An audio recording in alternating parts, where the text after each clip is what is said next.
өретушілік инсанның туылған жері, өскен орталығы, жасаған дәуірі хақында бүгінгі әулеттің да білгісі келетұғыны табиғи. Шайыр Жолдасбай Ділмұратов 1928 жылы Шымбай районындағы, әзіргі Қасым Әуезов атындағы қожалық аймағында диқан семьясында дүнияға келеді.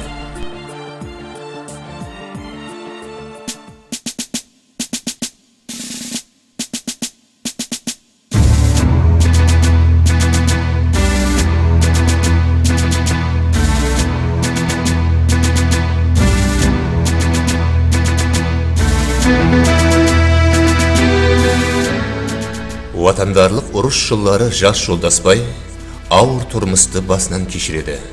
Күн түн демей колхозда жұмыс істейді. Ватандарлық ұрыстан соң халық қожалығын тіклеуде, жаңа адамды тәрбиелау, елді абаданастыруда шайырлық, журналистлік талантпенен белгілі дәрежеде үлес қосты.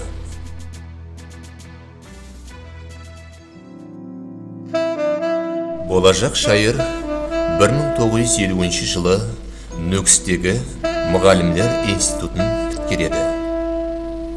1950-52 жыллары Шымбай районында дәслеп мұғалім, мектеп директоры, соңынан Еркін Қарақалпақстан газетасында әдеби қызметкер болып істейді.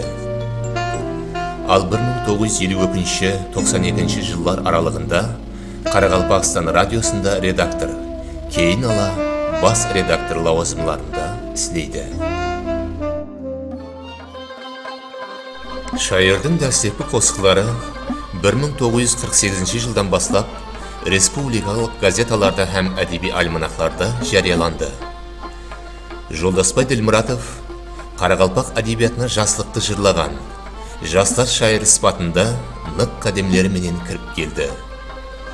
Сүйгенімді сездің бе? Ұялшақ қыз, қыз алмасы, ышқы тәсірі, көздерім қимас қосқылары жастардың жүрегінде мұхаббат пенен елге, жерге, ата-ана, қадірданларға хүрмет бұлағының көзін ашады.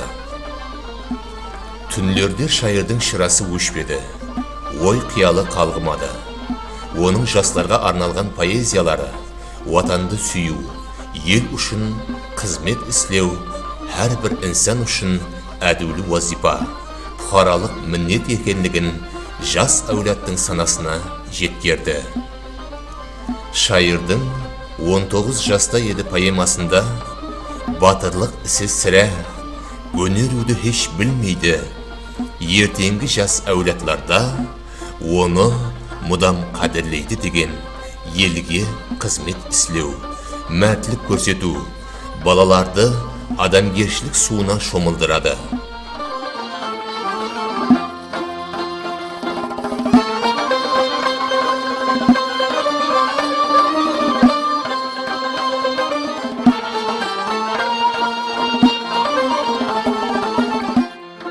Шайырдың жаслық йошы 1954 жылы, өмір гүлі 1958 жылы, 1961 жылы Қараман, жаз қосығы 1965 жылы, жүрек алғысы 1966 жылы, 1969 жылы Артекте, 1973 жылы Нәубәһәр, 1976 жылы Кейіклер, 1978 жылы Гүллер ашылғанда, Заман зауқы 1983 жылы, 1987 жылы Батыр бала, 1988 жылы Сен менің ілхамымсың, 1996 жылы Бақыт құсы, 1998 жылы Дәу жүрек қыз қосқылар топламын оқушыларына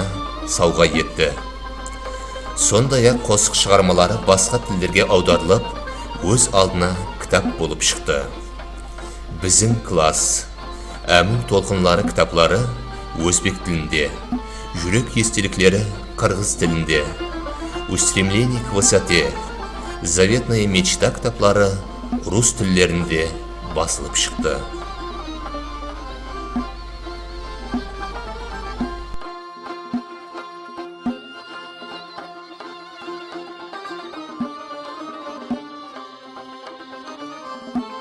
Men Qaraqalpaqtın belgili akını Joldaşbay Dilmurazov jönünde 80-nji жылдарда Kırgızdın en belgili akınlarının biri Joldaşbay Abdıkalıkov arkalı ukkan bolçumun.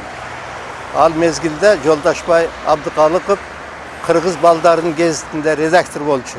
Oşo mezgildele bul Qaraqalpaqtagı Joldaşbay'ın ırların al Kırgız tiline kotarıp çıkargan bolçu. Joldaşbay'dın Dilmurazov'dun bul Qaraqalpaq tilindeki jakşı kitapların Kırgızça, Özbekçe çıkarış niyetlerimiz var. Joldaşbay'dın bala şakaları artık ayrılık olsun kitapları ikinci ömrünü yaşap atat.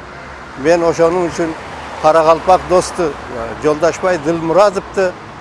Birinci jolu Kırgızdın en mıktı akını Joldaşbay Abdıkalıkov arkalı ukkanman abdan razımın.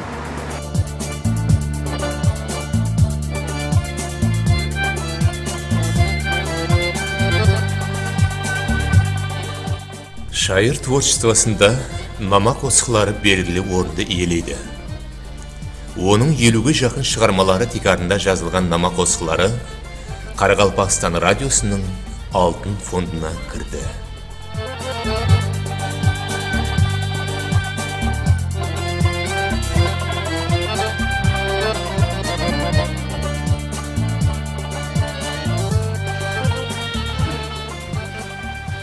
Olmasam da dağkı çıkan ataklı, boruk geldim vestasına salmaklı, endi mine tuğ ösken jurtumda armanım yok, arı olsam ataklı.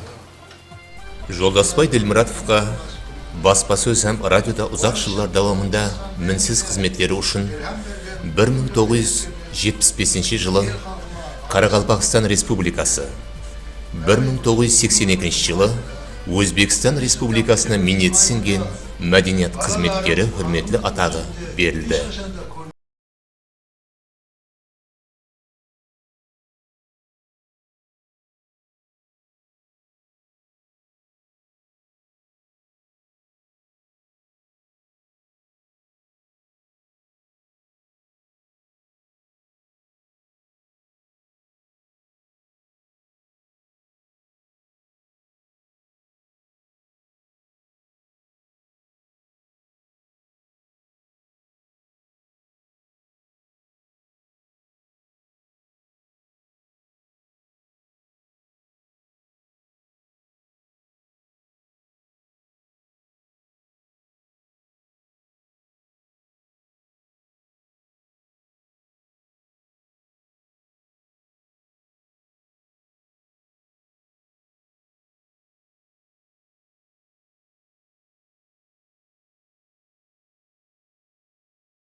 Жолдасбай Дилмуратов әсіресе балалар әдебиятын жанрлық жақтан раважландыруға салмақлы үлес қосты.